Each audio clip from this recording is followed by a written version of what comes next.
में दौड़ती चली जा रही थी। अचानक ही उसके दौड़ते कदम ठिठक कर रह गए। उसने देखा कि सामने पोल पर एक औरत उल्टी लटकी हुई थी। उसके बाल हवा में लहरा रहे थे और वो खतरनाक चेहरे के साथ जोर जोर से हंस रही थी। मोनिका का हलक डर से सूख रहा था। अब उसमें और आगे जाने की हिम्मत नहीं बाकी थी, इसलिए वो वापस स्टेशन की तरफ जाने के लिए मुड़ जाती है।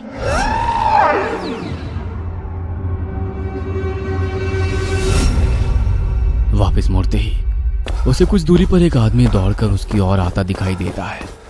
उसका पूरा शरीर कटा फटा सा दिखाई दे रहा था। उसका चेहरा बहुत डरावना दिख रहा था, जैसे कहीं पर कुचला गया। वो आदमी हाथ हिलाकर उसे ट्रैक पर दौड़ने से मना कर रहा था। मोनिका को अब समझ नहीं आ रहा था कि वो कहाँ जाए।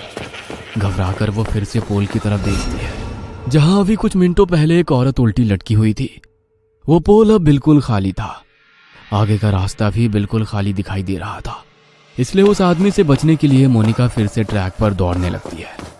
कुछ दूर दौड़ने के बाद उसे ट्रैक के पास एक गाड़ी खड़ी दिखाई देती है। मोनिका अपने पापा को गाड़ी के बारे में बताने के लिए फोन उठाती है तो देखती है कि फोन की बैटरी डाउन हो गई है। इस गाड़ी के हेडलाइट्स ऑन है, मतलब गाड़ी में जरूर कोई है। क्या करूं? मदद मांग लूं या ऐसे ही भूतिया स्टेशन पर अपनी मौत का इंतजार करती रहूं? मोनिका कुछ देर सोचती है और उसके बाद हाथ हिलाते हुए गाड़ी के सामने जाकर खड़ी हो जाती है। मोनिका को ऐसी हालत में देखकर गाड़ी के अंदर से एक आदमी बाहर आता है। क्या बात है, इतनी रात को आप ऐसे ट्रैक पर क्या कर रही हैं? सब ठीक तो है ना? मोनिका बुरी तरह हाँफ रही थी। ऐसा लग रहा था वह किसी भी पल बेहोश होकर गिर पड़ेगी। मोनिका की ऐसी हालत देखकर वो आदमी उसे गाड़ी के अंदर बैठा लेता है। अच्छा, आप आराम से अंदर बैठकर बताइए क्या बात है। पता नहीं क्या हो रहा है मेरे साथ। मैं न जाने कैसे इस जगह पर आ गई। अब मैं लाख कोशिशों के बाद भी यहाँ से निकल नहीं पा रही।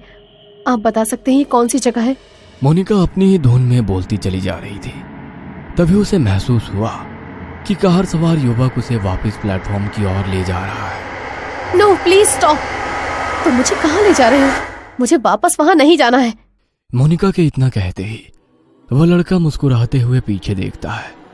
अगले ही पल उस लड़के का चेहरा बदलने लगता है और वो उसी आदमी की शक्ल में बदल जाता है जो ट्रैक पर उसका पीछा कर रहा था। मोनिका के मुंह से एक जोरदार चीख निकल जाती है और वो कार से उतरकर फिर से पागलों की तरह दौड़ने लगती है। उसे अपने पीछे उस आदमी के कदमों की आवाज साफ सुनाई पड़ रही थी। दौड़ते हुए वो वापस अपनी ट्रेन के सामने आ जाती है। कोई और रास्ता ना सूझने पर वो छिपने के लिए वापस ट्रेन में चढ़ जाती है और एक सीट के नीचे छिपकर बैठ जाती है।